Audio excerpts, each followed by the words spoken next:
നമസ്കാരം, എല്ലാ വ്യൂവേഴ്സിനും my scooter വേൾഡിൻ്റെ ഏറ്റവും പുതിയൊരു വീഡിയോയിലേക്ക് സ്വാഗതം. ഇന്നത്തെ വീഡിയോയിൽ ഞാൻ കൊണ്ടുവന്നിരുന്നത് ബജാജ് പൾസറിൻ്റെ തന്നെ NS400Z ആണ്. ഈ വാഹനത്തിൻ്റെ ഏറ്റവും വലിയ പ്രത്യേകത എന്ന് വെച്ചാൽ 2 ലക്ഷം രൂപ റേഞ്ചിൽ തന്നെ 400cc സെഗ്മെൻറ്റിൽ 154 km/h സ്പീഡിൽ യാത്ര ചെയ്യാൻ സാധിക്കുന്നു. ഏകദേശം 30-ന് മേളിൽ കമ്പയർ ചെയ്യുമ്പോൾ അധികം അഡീഷണൽ ഫീച്ചേഴ്സ് ഉള്ളതുമായ ഏക മോട്ടോർ സൈക്കിളാണ്. ഇപ്പോൾ ബജാജിൻ്റെ ഏറ്റവും പുതിയ ലോഞ്ചാണ് ഈ മോട്ടോർ സൈക്കിൾ. അപ്പോൾ ഇതിൻ്റെ ഡീറ്റെയിൽസ് ഞാൻ ഷെയർ ചെയ്ത് തരാം. അപ്പോൾ നമ്മുടെ ചാനൽ ആദ്യമായിട്ട് വീഡിയോ കാണുന്ന എല്ലാ വ്യൂവേഴ്സും മറക്കാതെ ഇപ്പോൾ തന്നെ സബ്സ്ക്രൈബ് ചെയ്ത് നമ്മുടെ ചാനലിലാണ് മെമ്പർ ആയിക്കോളൂ. ഫുൾ ഫ്രീ ആണ്. അപ്പോൾ നമുക്ക് വാഹനത്തിൻ്റെ ഡീറ്റെയിൽസിലേക്ക് കിടക്കാം. ബജാജ് പൾസർ സീരീസിനെ കുറിച്ച് പറയുമ്പോൾ ഏകദേശം 18 മില്യണിലധികം motorcycle all over the world sold ആയിട്ടുണ്ട്. 60 രാജ്യങ്ങളിലും മേളിൽ നമ്മൾ ബജാജിൻ്റെ NS400Z കുറിച്ച് പറയുമ്പോൾ ഇതൊരു സ്ട്രീറ്റ് ഫൈറ്റർ കാറ്റഗറിയിൽ വരുന്നൊരു മോട്ടോർ സൈക്കിളാണ്. ഡേ ബൈ ഡേ നമുക്ക് ഡെയിലി യൂസ് ചെയ്യാൻ പറ്റുന്ന അത്യാവശ്യം നല്ല പവർഫുൾ ആയിട്ടുള്ള അത്യാവശ്യം മൈലേജ് ലഭിക്കുന്നതായിട്ടുള്ള മോട്ടോർ സൈക്കിളാണ്. നമുക്ക് ഇതിൻ്റെ വാഹനത്തിൻ്റെ ഫ്രണ്ട് സൈഡിൽ നിന്ന് തന്നെ സ്റ്റാർട്ട് ചെയ്യാം. വാഹനത്തിൻ്റെ ഫ്രണ്ട് സൈഡിനെ കുറിച്ച് പറയുകയാണെങ്കിൽ ഏറ്റവും വലിയ അട്രാക്ഷൻ എന്ന് പറയുന്നത് ഇതിൻ്റെ ആ ഭംഗിയുള്ള വൈസറാണ്, ഹെഡ്ലൈറ്റ് ആണ്. അതിന് മുന്നേ നമുക്ക് നല്ലൊരു KTM വരുന്ന പോലെ നല്ല അട്രാക്റ്റീവ് ആയിട്ടുള്ള ഫുൾ അലോയിൽ വരുന്ന മിറേഴ്സ് നമുക്ക് രണ്ട് സൈഡിലും കമ്പനി പ്രൊവൈഡ് ചെയ്യുന്നുണ്ട്. അതിൻ്റെ തൊട്ട് താഴെ ഹെഡ്ലൈറ്റ് ഏരിയ ആണ് വരുന്നത്. ഹെഡ്ലൈറ്റിൻ്റെ നമ്മുടെ എന്താ പറയുക DRLസിനുള്ള ഒരു ലൈറ്റനിങ് ബോൾട്ട് ഇടിമിന്നലിൻ്റെ പോലത്തെ ഒരു ഷേപ്പാണ് പ്രൊവൈഡ് ചെയ്യുന്നത്. വൈറ്റ് കളർ പ്രകാശമാണ് വരിക. LED ലൈറ്റ്സ് ആണ് യൂസ് ചെയ്യുന്നത്. അതിന് തൊട്ട് മുകളിലായിട്ട് ചെറിയൊരു ത്രികോണത്തിൽ നമുക്കൊരു വിൻഷീൽഡ് ലഭിക്കുന്നത്. അതിൽ ചെറുതായിട്ട് NS400ൻ്റെ ഡിസൈൻ ഉണ്ട്. വാഹനത്തിൻ്റെ ഹെഡ്ലൈറ്റ് വരുന്നത് തന്നെ പ്രൊജക്ടർ ഹെഡ്ലൈറ്റ്സ് ആണ്. പിന്നെ നമുക്ക് എടുത്ത് പറയുന്നത് മറ്റൊരു കാണുന്നത് ഈ വാഹനത്തിൻ്റെ ഷോക്കപ്പാണ്. ഫ്രണ്ട് അപ്പ് സൈഡ് ഡൗൺ ഷോക്കപ്പാണ് വരുന്നത്. 43 mm ആണ് അതിൻ്റെ വിഡ്ത്ത് വരുന്നത്. നല്ല ഹെവി ഡ്യൂട്ടി ഷോക്കപ്പാണ് വണ്ടിയിൽ നമുക്ക് ലഭിക്കുന്നത്. വാഹനത്തിൻ്റെ ഫ്രണ്ട് ടയർ 17 ഇഞ്ച് ടയറാണ് വരുന്നത്. ടയർ പോലെ തന്നെ നല്ല വലിപ്പമുള്ള ഒരു 320 mm ഡയമീറ്റർ വരുന്ന ഒരു ഡിസ്ക് ബ്രേക്ക് നമുക്ക് ലഭിക്കുന്നുണ്ട്. അത് വാഹനത്തിൻ്റെ ഡിസ്കിൻ്റെ കാലിപ്പർ ഇഗ്രിമിക്കയുടെ കാലിപ്പറാണ് വരുന്നത്. ഗ്രിമിക്ക എന്ന് പറയുമ്പോൾ നമ്മുടെ എൻഡ്യൂറൻസ് ബ്രാൻഡിൻ്റെ ഒരു സബായിട്ടുള്ളൊരു കമ്പനിയാണ് വരുന്നത്. നല്ല ഇന്ത്യൻ മെയ്ഡ് തന്നെയാണ്, ഹെവി ക്വാളിറ്റിയാണ്. പിന്നെ നമുക്ക് ഡ്യുവൽ ചാനൽ ABS ലഭിക്കുന്നുണ്ട്, ട്രാക്ഷൻ കൺട്രോൾ ലഭിക്കുന്നുണ്ട്. പിന്നെ നമുക്ക് ടയറിനെ കുറിച്ച് എടുത്ത് പറയുകയാണെങ്കിൽ ടയറിൻ്റെ ഞാൻ സ്പെക്ക് പറഞ്ഞുതരാം. 110, 70, 17 സീരീസിലുള്ള ട്യൂബ്ലെസ് ടയേഴ്സാണ് കമ്പനി പ്രൊവൈഡ് ചെയ്യുന്നത്. Front mud guard matte grey കളറിൽ പറയുകയാണെങ്കിൽ ഒരു കാർബൺ ഫൈബർ ഫിനിഷാണ് വരുന്നത്. മഡ് ഗാർഡിൻ്റെ തൊട്ട് സൈഡിലായിട്ട് നമുക്ക് ഒരു മസിൽ കൗൾസും ലഭിക്കുന്നുണ്ട്. ഇതാണ് വാഹനത്തിൻ്റെ സൈഡിൽ നിന്നുള്ള അപ്പിയറൻസ് വരുന്നത്. വാഹനത്തിൻ്റെ ടോട്ടൽ ഗ്രൗണ്ട് ക്ലിയറൻസ് വരുന്നത് മോട്ടോർ സൈക്കിളിൻ്റെ ഗ്രൗണ്ട് ക്ലിയറൻസ് 168 mm ആണ്. ടോട്ടൽ വീൽ ബേസ് 1344 mm ആണ്. ആകെ വെയിറ്റ് 174 kg ആണ്. 807 mm ആണ് സീറ്റ് ഹൈറ്റ് വരുന്നത്. ഈ 174 kg വെയിറ്റ് എന്ന് പറഞ്ഞാൽ പോലും നമ്മൾ ഈ വണ്ടിയുമ്പോൾ കയറിയിരുന്ന് വണ്ടി അങ്ങോട്ടും ഇങ്ങോട്ടും സ്റ്റാർട്ട് ചെയ്ത് മൂവ് ചെയ്യാൻ വളരെ ഈസി ആയിട്ട് നമുക്ക് ഹാൻഡിൽ ചെയ്യാവുന്നതാണ്. അത്യാവശ്യം വെയിറ്റ് വലുതായിട്ടൊന്നും നിങ്ങൾക്ക് ഫീൽ ചെയ്യില്ല കേട്ടോ. 807 mm സീറ്റ് ഹൈറ്റ് ആണെങ്കിൽ നമുക്ക് അത്യാവശ്യം നല്ലപോലെ പൊക്കം കുറഞ്ഞ ആൾക്കാർക്ക് വണ്ടിയുമ്പോൾ കയറിയിരിക്കാനും അത് ഹാൻഡിൽ ചെയ്യാനും എളുപ്പമാണ്.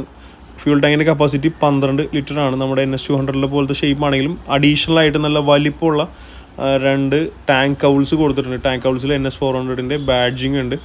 പിന്നെ വാഹനത്തിൻ്റെ handle bar single piece handle ബാറാണ് വരുന്നത്.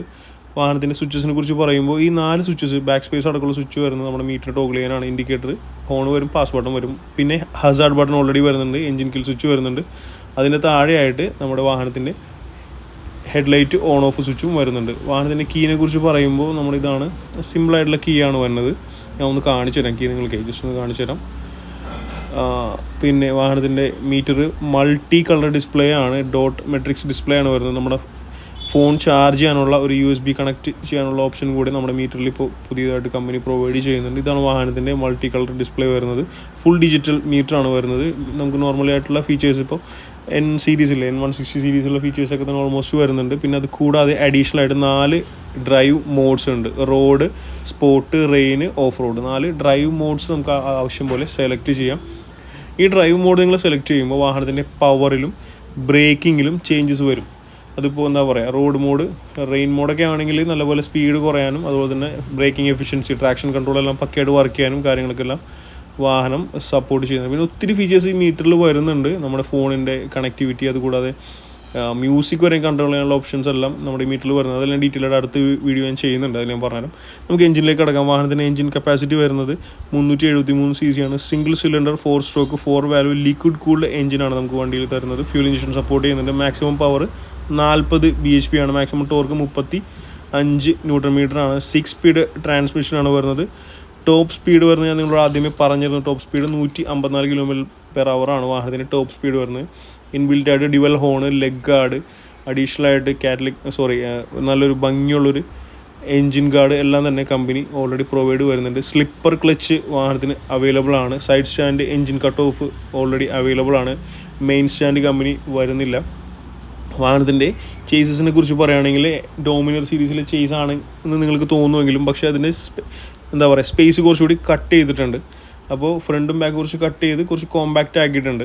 ഇതാണ് ഞാൻ നേരത്തെ പറഞ്ഞ എൻജിൻ കവൾ വരുന്നത്. അതിലും 400ൻ്റെ ഒരു അടിപൊളി decal work, sticker work company provide ചെയ്യുന്നുണ്ട്. ഇനി ഞാൻ നിങ്ങൾക്ക് ബാക്ക് സൈഡിൽ ചെയിൻ കവർ കാര്യങ്ങളെല്ലാം പരിചയപ്പെടുത്തരാം. Chain cover single piece chain കവറാണ്, ഓപ്പൺ ചെയിനാണ് വരുന്നത്. ഫുട്രസ്റ്റ് എല്ലാം തന്നെ അലൂമിനിയം മെറ്റീരിയൽ ഉള്ളതാണ്. ഓവറിംഗ് ഉള്ള ചെയിനാണ് വരുന്നത്, ഹെവി ഡ്യൂട്ടി ചെയിനാണ് വരുന്നത്. റിയർ സൈഡ് മോണോഷോക്ക് സസ്പെൻഷനാണ്, ഗ്യാസ് ഫിൽഡാണ്. 6 പോയിൻ്റ് ആവശ്യം പോലെ സസ്പെൻഷൻ്റെ സോഫ്റ്റ്നെസ് നമുക്ക് ഇഷ്ടം പോലെ അങ്ങ് അഡ്ജസ്റ്റ് ചെയ്ത് കൊടുക്കാം. വാഹനത്തിന് ഇൻബിൽറ്റ് സാരി ഗാർഡ് വരുന്നുണ്ട്, പക്ഷേ സാരി ഗാർഡിന് ഫുട്രസ്റ്റ് വരുന്നില്ല. ഇതാണ് ഓവറിംഗ് ഉള്ള ചെയിൻ, ഞാൻ നിങ്ങളോട് നേരത്തെ പറഞ്ഞതാണ്. നല്ല ഹെവി ഡ്യൂട്ടി ചെയിനാണ്, നല്ല ഡ്യൂറബിൾ ആയിട്ടുള്ള ചെയിനാണ് കമ്പനി പ്രൊവൈഡ് ചെയ്യുന്നത്. നമുക്കിനി വാഹനത്തിൻ്റെ റിയർ സൈഡിലേക്ക് പോകാം. നല്ല വലിപ്പമുള്ളൊരു അടിപൊളി ഫൈബർ മെറ്റീരിയലുള്ള ഒരു ടയർ ഹഗ്ഗർ കമ്പനി പ്രൊവൈഡ് ചെയ്യുന്നുണ്ട്. Rear side LED crystal tail lights ആണ് നമുക്ക് ലഭിക്കുന്നത്. നമ്മുടെ KTM അല്ലെങ്കിൽ NSൻ്റെ പുതിയ NS 200 വരുന്ന പോലെ തന്നെ സെയിം റിയർ മഡ് ഗാർഡ് വരുന്നുണ്ട്. LED ഇൻഡിക്കേറ്റേഴ്സ് വരുന്നുണ്ട്.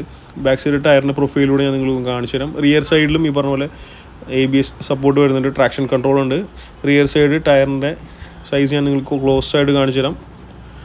ഇതാ ഒന്ന് അടുപ്പിച്ച് പിടിക്കണം. MRFൻ്റെ റേഡിയൽ ടയറാണ് ബാക്ക് സൈഡിൽ വരുന്നത്. 17 സീരീസിൽ തന്നെയാണ് വരുന്നത്. ടയർ സൈസ് കുറച്ച് അകത്തേക്കാണ് കയറിയിരിക്കുന്നത്, ഞാൻ കാണിച്ചു തരാം. ഇതാ 140, 70, 17 സീരീസുള്ള ടയറാണ് വരുന്നത്. Rear side single piston braking വരുന്നുണ്ട്. സിംഗിൾ പിസ്റ്റൺ ഡിസ്ക് ബ്രേക്ക് വരുന്നുണ്ട്. 230 mm ഡിസ്കിൻ്റെ സൈസ് തന്നെ. അണ്ടർ ബെല്ലി എക്സോസ്റ്റ് ആണ് വരുന്നത്. നമ്മുടെ NS 200 വരുന്ന പോലെ തന്നെ നല്ല സ്പോർട്ടി ആയിട്ടുള്ള സൗണ്ടാണ് കമ്പനി പ്രൊവൈഡ് ചെയ്യുന്നത്. ഫ്രണ്ട് സൈഡും നമ്മുടെ ചെയിൻ കവറിനോട് അറ്റാച്ച് ആയിട്ടുള്ളൊരു ഗാർഡ് വരുന്നുണ്ട്. അലൂമിനിയം സ്വിംഗ് ആമാണ് കമ്പനി പ്രൊവൈഡ് ചെയ്യുന്നത്. കിക്കർ വരുന്നില്ല. ഓയിൽ കൂൾഡ് എഞ്ചിനാണ്, ഞാൻ ഓൾറെഡി പറഞ്ഞു. സ്പോർട്ടി ബ്രേക്ക് പെഡൽ വരുന്നുണ്ട്. പിന്നെ എടുത്ത് പറയുന്ന മറ്റൊരു കാര്യം എന്ന് വെച്ചാൽ നമുക്കിനി വാഹനത്തിൻ്റെ പെർഫോമൻസും സൗണ്ട് കാര്യങ്ങളെല്ലാം ഒന്ന് കേൾപ്പിച്ച് തരാം. ഈ വാഹനത്തിൻ്റെ എഞ്ചിൻ്റെ സൗണ്ട് പ്രത്യേകത എന്താണെന്ന് വെച്ചാൽ, ഇപ്പോൾ നമ്മളൊരു 400cc സ്പോർട്സ് ബൈക്ക് സ്റ്റാർട്ട് ചെയ്യുമ്പോൾ ഭയങ്കര മദ്ദളം കൊടുക്കുന്ന പോലെ വളരെ ലൗഡായിട്ടുള്ളൊരു സൗണ്ടാണ് നമ്മൾ എക്സ്പെക്റ്റ് ചെയ്യുക. പക്ഷേ NS 400Zക്ക് അത്ര ലൗഡായിട്ടുള്ള സൗണ്ടല്ല കമ്പനി പ്രൊവൈഡ് ചെയ്തിരിക്കുന്നത്. നല്ല സ്പോർട്ടി ആയിട്ടുള്ള സൗണ്ടാണ്. എന്നാൽ ഡോമിനറിനെ പോലെ അത്ര ലൗഡ് സൗണ്ട് വരുന്നില്ല. ഇതാ നിങ്ങൾ ജസ്റ്റ് ഒന്ന് കേട്ട് നോക്കും. വണ്ടി സ്റ്റാർട്ട് ചെയ്യാം. ഇതാണ് എഞ്ചിൻ്റെ സൗണ്ട് വരുന്നത്. ഓക്കെ, അപ്പോൾ നിങ്ങളുടെ അഭിപ്രായം എന്തായാലും ഒന്ന് കമൻറ്റ് ചെയ്ത് തന്നെ അറിയിക്കണം. ഇനി ഡ്രൈവ് മോഡ്സിൻ്റെ കാര്യങ്ങൾ നമ്മൾ പറയുകയാണെങ്കിൽ, നിങ്ങൾ റെയിൻ മോഡ് ഇട്ട് വണ്ടി ഡ്രൈവ് ചെയ്യാമെന്ന് വെച്ചു. റെയിൻ മോഡ് ഇട്ട് ഡ്രൈവ് ചെയ്യുമ്പോൾ നമുക്ക് കുറച്ച് കൺട്രോൾ കിട്ടും, സ്പീഡ് കുറയും. പക്ഷേ അതുപോലെ തന്നെ നമ്മൾ ആക്സിലറേഷൻ കൊടുക്കുമ്പോൾ, അതായത് ഇപ്പോൾ കംപ്ലീറ്റ് വയറാണെങ്കിൽ റൈഡ് ബൈ വയർ ടെക്നോളജിയാണ്, അപ്പോൾ ക്വിക്കായിട്ട് റെസ്പോൺസ് കിട്ടും. ആക്സിലറേഷൻ കൊടുക്കുമ്പോൾ പവർ കയറാനായിട്ട് കുറച്ച് ടൈം എടുക്കും. അപ്പോൾ അത് നമുക്ക് പക്കയായിട്ട് വണ്ടി ഹാൻഡിൽ ചെയ്ത് തല്ലിയടിച്ച് വീഴാതെ സുഖമായിട്ട് വണ്ടി കൊണ്ടുപോകാനായിട്ട് ഹെൽപ്പ് ചെയ്യുന്നതാണ്. അതുപോലെ തന്നെ ഓഫ് റോഡ് മോഡുണ്ട്, റോഡ് മോഡുണ്ട്. അങ്ങനെ 4 മോഡ്സ് കാര്യങ്ങളെല്ലാം തന്നെ വരുന്നുണ്ട്. അതിൻ്റെ തന്നെ ഡീറ്റെയിൽഡ് വീഡിയോ ഞാൻ ഉടനെ ചെയ്തു തരാം. ഇതാണ് വാഹനത്തിൻ്റെ ഫ്രണ്ട് ഹെഡ്ലൈറ്റ്. അത് വണ്ടി സ്റ്റാർട്ടായാൽ മാത്രമേ ഹെഡ്ലൈറ്റ് കത്തത്തുള്ളൂ. അത് നിങ്ങൾക്ക് കാണിച്ചു തന്നെ. അപ്പുറത്ത് ഹെഡ്ലൈറ്റിൻ്റെ പവറൊന്നും കാണിച്ചു തന്നതാണ്. ഇപ്പോൾ ഈ വാഹനം ഏകദേശം 2 to 2.25 റേഞ്ചാണ് ഓൺ റോഡ് വരുന്നത്. ഇപ്പോൾ ചെറുതായിട്ട് പ്രൈസ് ചേഞ്ച് വന്നിട്ടുണ്ട്. നമ്മുടെ ഷോറൂമിൻ്റെ JKB ബജാജിൻ്റെ കോൺടാക്ട് നമ്പർ ഞാൻ വീഡിയോയിൽ ആഡ് ചെയ്തിട്ടുണ്ട്. എൻക്വയറീസ് ഉണ്ടെങ്കിൽ എന്തായാലും അവരൊന്ന് കോൺടാക്ട് ചെയ്യുക.